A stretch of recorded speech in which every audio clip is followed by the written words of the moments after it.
Hi, welcome back to Sid Chats TV.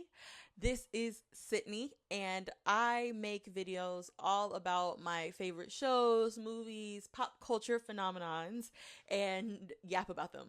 That's literally all that this is. And if you like to yap, if you like to overthink TV, film, reality TV, this is the place for you. I know it's been a while since I've made a video. Life started lifing, but I am back to talk about one of my favorite TV shows of all time, Glee. I am a Gleek. I'm a reformed Gleek. I might not be reformed. We'll find out at the end of this video. But this video will be all about Glee, its legacy, its impact. Is Glee as bad as everyone jokes about it being? We are going to deep dive and chat about it. So let's get into it. Glee was an American jukebox comedy series, satire, if you will, that ran from 2009 to 2015. It begins following Will Schuester, a down on his luck Spanish teacher who is clearly going through an earlier than expected midlife crisis. He's broke. His high school sweetheart turned wife really wants to have a baby, but is facing fertility complications. She's also a little nutty. He's stuck in the past where he was a star in the Glee Club at the very school that he's teaching at. And the show begins with Will taking over the titular Glee Club after a scandal gets the old Glee Club advisor fired. When Will takes over the Glee Club, it is a band of losers, iconic losers, losers that I love, but losers nonetheless. We have Queen Mercedes Jones, the iconic Kurt Hummel, aka Porcelain, Miss Tina Cohen Chang, Artie Abrams, and the school quarterback, but still raging loser, Finn Hudson, and the infamous Rachel Berry. Later additions include popular cheerleaders of the school, the legendary Santana Lopez, dance phenom Brittany S. Pierce, my girl Quinn Fabray, Puck, boom cacker extraordinaire Mike Chang, body roller extraordinaire Sam Evans, and others that we may discuss later. This show ran for like 6 freaking seasons, so there are lots of members who come and go from the Glee Club, but for our purposes, I believe that those are some of our most important members. So here's my hot take. Glee is one of the most important shows in TV history, and the first 3 to 3.5 seasons of Glee are some of the best in TV history. I hear you booing. I hear you booing. I can hear you in my head, but hear me out. I think I can convince you. Just stick with me. Let's start with Glee as a piece of musical history. I have a confession to make. You're probably going to boo me again, but I had never heard Bohemian Rhapsody before the iconic Glee cover by, oh my God, what is his name? Oh my God, he is a Tony. Oh my God, why am I doing this to him? You know what I'm talking about. It's okay. It's okay. I'm probably going to end up putting his face on the screen. He's the guy. He played King George in Hamilton. Oh my God, I'm losing my mind. He was in Spring Awakening. Okay. But I didn't know Bohemian Rhapsody before Glee. I know that that's like a crazy thing to say. Probably Glee started in 2009. I started watching it in like 2011, I believe. Right before season 3 started. So see, like the summer between season 2 and season 3 is when I started watching. But my parents are big hip hop, R&B, Gen Xers. We didn't do Queen. I'm so sorry. I'm sure a lot of people had heard certain, like never heard certain funk songs or Broadway standards that were included on Glee, but I had heard a lot of them before the show.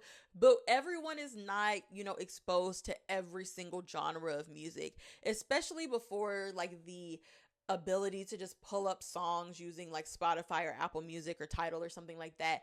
You really had to do it. And I think that Glee's one of its biggest strengths is that it was really like a reservoir and an education on music history and different genres. It expanded your interest in different genres. It was like an ode to all of this incredible music, both of the time that Glee was being filmed and the times before it. And I think that's amazing. I also think that we don't talk about the songs that were on Glee that went on to be hits. I think the most memorable version of this is that We Are Young by Fun debuted on the Hot 100 around the same time that its Glee episode came out. And the Glee version actually debuted higher on the chart than the song. So like a lot of people's first exposure to this very song, like this song that I think a lot of us probably consider like a modern classic, started with Glee in a lot of ways. Between the week that the episode aired, which was like December 2011, there was a 1,650% jump in sales of We Are Young. That is insane. It was sent to radio the same day the episode came out, so you can also kind of tell that the label probably saw Glee as a great opportunity to launch the song to a larger audience. Another example of a song that is like considered a modern classic that you may not know really was popularized using Glee as a platform is Somebody That I Used to Know by Gyeotye, which I pronounced that totally wrong, but it rose to number one shortly after being performed on Glee. The SNL performance definitely did some of that work, but Glee is absolutely a part of it because people went out and seeked out the original version of the song and were listening and talking about the song after the cover. And so I think that that's something that we really have to talk about, is that Glee is a part of music history, whether you like it or not, whether it's telling the story of the music that came before us or really writing the story of the music of its time. Glee was really in that conversation in ways that I think makes it really influential to music history. Now, let's take a little bit of a detour since we're talking about the music. Another thing that is a part of my case for Glee as one of the best, most important shows in TV history is that the covers are so freaking good. Like, some of the covers are better than the original. This is my list. The New Directions tugged on some wigs, specifically Naya Rivera, Amber Riley, and Darren Criss. Y'all slayed. So in 10th place, we have Shake It Off. Those girls really moved me. When I need a good cry, that is the song that I turn on. I go straight to a Glee soundtrack. Yeah, I admit it. I go straight to a Glee soundtrack to get my emotions out because that's how good that performance is. Next up, Blackbird. The best cover of Blackbird is not by Beyonce. I know that pains me to say as a member of the Beehive, but Beyonce, sweetie, Kurt Hummel chewed you up on that one. Like, I just can't. Next is I'm Not Gonna Teach Your Boyfriend How to Dance With You. I went and listened to the original of that and I said, turn it off, bring me back Darren Criss. It's that good. It is one of my favorite songs. I listen to it all the time. Number 7 is 4 Minutes. Like, Madonna, Justin Timberlake, what a phenomenal song. But do you know who's more phenomenal? Mercedes and Kurt. Exactly. Number 6 is Cough Syrup. Part of one of the best episodes of Glee, also one of the most heart-wrenching, heartbreaking ones, but Darren Criss's performance of Cough Syrup lives rent-free in my mind at all times. Number 5, Get You Alone. I never want to hear Robin Thicke's version again. The first time someone played it for me, I said, turn it off, turn on Glee. And that's why I have to defend Glee, because why would I listen to the original when that version exists? Number 4, Mine. I'm so sorry to the Swifties. I'm so sorry. Don't attack me. Have you ever heard Naya Rivera's cover of Mine? It's her song now. I don't make the rules. Another song that belongs to Naya Rivera is in the 3rd place spot at Valerie. If you've heard it, you get it. If you haven't, turn it on. That's all I have for you. Number 2, another Darren Criss special on Somewhere Only We Know. The original version is so beautiful. I listen to it still. But that Glee version, Darren Criss's voice is just so beautiful there. And then number 1, I can admit, is a little bit of a cheat. It is the mashup of Rumor Has It and Someone Like You by the Trouble Tones. Technically, that's still the New Directions. Most of that group was just a member of the New Directions. But they are so freaking good. Oh my gosh. If you've never heard that mashup, please do. Mercedes and Santana, like Amber and Naya's voices go together so well. Some of the best duets on that show are between those two, but this one is just like at another level. And so it is just in my number 1 spot of Glee covers.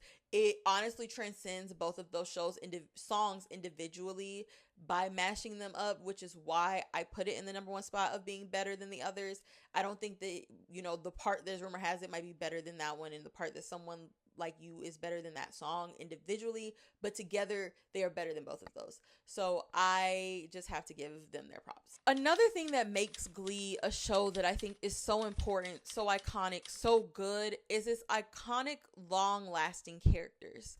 I don't think that a character has to be likable to be, long-lasting, impactful, important to television history. I think that everyone still talks about Carrie Bradshaw and she sucks. So that is not a member of the criteria for this kind of analysis. However, I do think that some of these characters did real impactful work in the lives of its audience and the general society around us. And we're going to get into that as we talk about some of these iconic characters. But I think that that's what makes Glee so important in television history, is that I think Glee is a great example of how television really helps drive change when used responsibly. Glee was not always responsible. Let me caveat with that. But when it is used responsibly and with care and with intention, that the media that we consume is so pivotal to the way that we think, the way that society progresses, and that we should be so thoughtful about what we consume and what we support because of that. So let's begin with Santana Lopez. She has a family. She's a mother. Who begins as one of our villains. She's mean to the members of the Glee Club. She is a Cheerio, which is the cheerleading team coached by the iconic Sue Sylvester. We'll get there. But she really tells the story of someone who learns and grows by knowing people who are different and also gets to know themselves better. Through the course of the series, we learn that Santana is bisexual, I believe. She's sapphic at minimum, but she likes girls, and that's something that she really struggles with coming to terms with telling her family about, with being accepted by members of her family.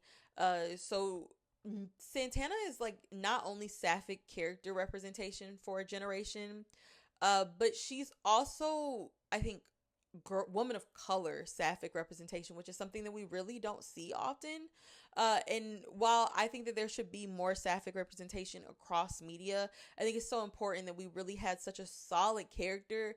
And again, not perfect, but I would say solid, and people really felt for her and felt close to her and felt represented by her over a decade ago. And while sapphics aren't, given the best treatment in media still to this day, I think it's so pivotal that that character was able to exist and be beloved to getting us further ahead than we were before. Next character is Kurt Hummel, and I'm going to be honest, I think that Kurt is a great example of what I was talking about and how TV can change things and what makes Glee such an important show. Kurt is a teenage gay boy. Like, he is. And he's a young mainstream queer gay character that honestly would lead into controversy if they released Glee today. But he gets to fall in love. He gets to fall in love. He gets to come out to his father and be accepted and loved. And he gets to find a community in his high school that protects him and cares about him and wants him to be happy in himself and open and free. Even if it's done in a joking, playful way at times. Like, even Santana builds a community that's meant to keep Kurt safe from people who are trying to harm him because of who he loves. And I think that that was so impactful in the year 2009. Like, and the show ends with a double wedding between Santana and her love interest, Brittany, and Kurt and Blaine, who are love interests throughout the show.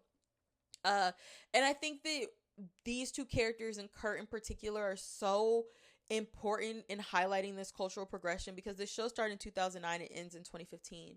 Glee's finale airs, which means the double wedding, I believe, is the penultimate episode, but maybe it's 2 episodes prior. But it is one of the last episodes of Glee. Glee ends before gay marriage is legalized in the United States. I don't think that we think about this when we talk about Glee. But Glee was showing queer people being able to get married and have love and be loved and have a community that supports that love before that love was even that opportunity was even available to everyone in the United States of America. In the show, they actually have to cross the border to, I believe, like Indiana or something, because the state that they're living in does not have legal gay marriage. And so when we talk about how it's a little bit behind the eight ball or some of the representation isn't great, and I believe that and I agree with it, you have to think about how impactful it was that a show that had this character that could get to that point in its final season was able to be as big as it was. Kurt and Santana in particular were able to be as beloved as they were. This show was big, guys. They were so popular, they had sold out shows in Indiana and Ohio. Do you think, like, wrap your head around that, what this show was doing for people who were queer, who maybe didn't know that they had queer friends because their friends didn't feel comfortable coming out, or learned how to be a better person or more accepting or more loving because of this representation.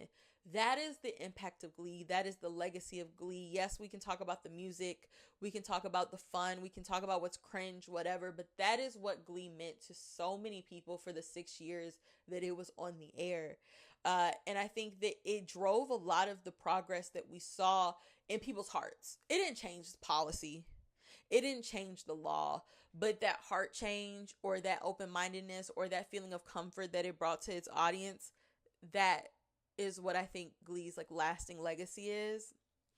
But it wasn't just this like these powerful characters, and I love those characters. You can probably tell I'm getting like a little emotional, but I also think that like just iconic fun characters are important. And between like Sue Sylvester, who was like this audience stand-in of like the insane things that were happening in that Glee club from time to time, and is one of the funniest characters of all time. Well, if it isn't Tweedledum and Tweedlefake Boo. It's just so cool to have. We had so many iconic guest stars, from Kristen Chenoweth to Gwyneth Paltrow to Idina Menzel to Neil Patrick Harris to freaking Nene Leakes as Roz Washington. When I was growing up, they said that black folks couldn't swim. But I had a dream that one day I would get to the promised land. So I swam my way and got my 40 acres in the pool. Like, this show had so many characters that just like live in your head, with lines that make you laugh and storylines that made you smile after a hard day, that I really just think that Glee is underrated for the joy that it brought people. Both this really deep joy that changed people's hearts, and this joy that really just like would make you feel better after a long bad day of work. And I think that that's something that we have to give Glee credit for before we start bashing what it was bad about. So let's talk about what it was bad about.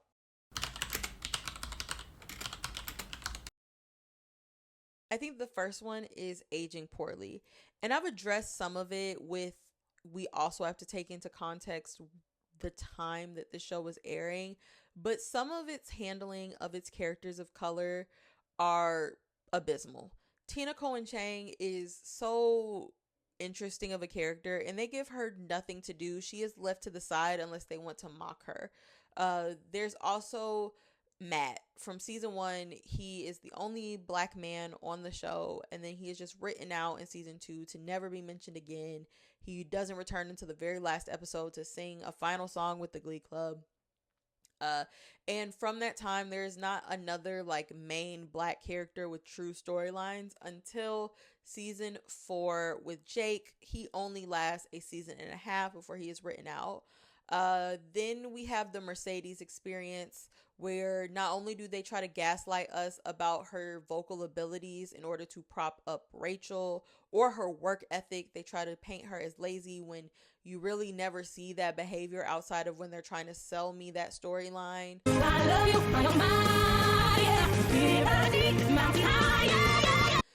She also just doesn't get a lot of story. For a lot of the show, she is just around to help people with her faith and her belief in God and that hope that it brings to other people. But until really season 5, a little bit season 3, when they give her like a little bit of a romantic storyline, or when she starts like the Trouble Tones, which is still going back to just like Rachel being a star a lot of the time. Season 5 isn't is really the first time you get to see Mercedes have a storyline of her own and what she really wants, which is to be a singer and navigating the artistry and her label and all of these things and taking a different direction than a lot of her friends who are doing musical theater and the Broadway storyline. And I think that that's like when she gets to shine the most, but it's when the show got bad, when the viewership started to tank, and way too late for a character that's been there since the very first episode of the series.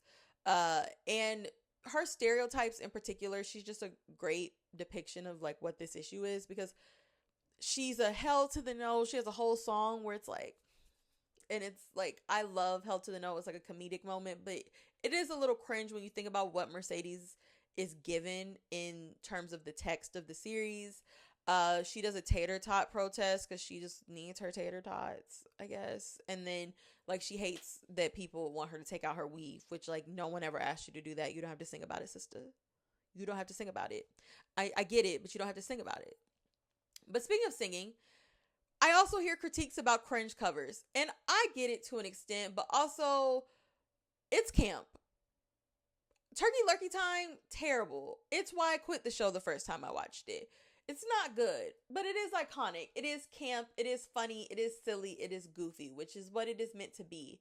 The tribute episodes could get cringe at times. I have a confession. I'm not a huge fan of the Michael Jackson episodes. I was scared one of y'all was going to attack me because I know how y'all go up for that Smooth Criminal cover. And I am a Santana Naya Rivera stan. Y'all are just jaded, or like y'all have rose colored lenses because she's doing the cover. And I get it. My girl sings down, but it was never that. And some of the covers do go better than the OGs, but the reason that like non-Gleeks don't like Gleeks is because sometimes it is just a matter of not listening to the genre that the song is. For example, like I admitted at the top of this video, I never heard Bohemian Rhapsody before Glee. I love the Glee version of Bohemian Rhapsody, but it is not better than the OG. Same thing for Blame It on the Alcohol. I love that cover, but anyone who says it is better than the OG just doesn't listen to R&B, because they never outdid Jamie Foxx. Ever. Don't ever fix your mouth to say that again. Oh my God.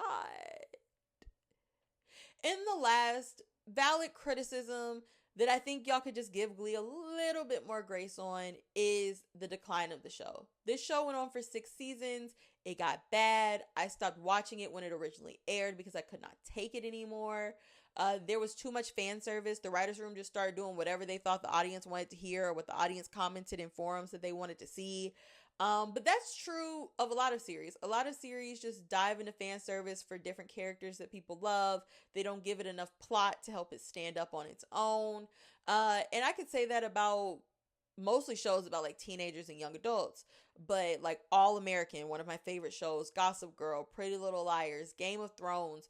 Y'all would never fix your lips to say Game of Thrones is awful because that last season is rough. You'd never do it. But Glee, you're biased. I'm calling you out. You're biased. In closing, I love Glee. I think that Glee is so important to television history, American history. It helped shape me as a teenager. I will defend Glee for the rest of my days. I actually think Glee should be rebooted. I think we should let Taye Diggs build a rival Glee club at another school to try to beat the New Directions or whatever Glee club is running at McKinley, because it got turned into an art school at the end of the series. And that's really the biggest criticism I have of Glee, is that Taye Diggs was never on it. So put Taye Diggs in Glee and let's get that reboot cracking. Ryan Murphy, call me if you want me to help. What do you think of Glee? Did you like it? Do you hate it? What's your favorite cover? Who's your favorite character? Mine is Miss Santana Lopez, if it wasn't already obvious.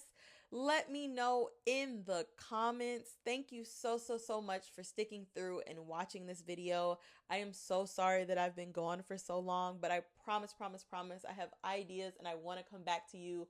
I'm hoping that I can get my schedule back in a way that I can keep bringing these videos to you guys. But if you like this video, please hit the like button. I can't talk. I've been talking about Glee too long. If you want to hear more of my yapping and rambling about random things, please subscribe. We love our subscribers here. And if you prefer to read thoughts that are a little random. Check out my Substack newsletter. It is Brain Candy by Sid Chats. I will have it linked in the description. And thanks again for watching. Bye.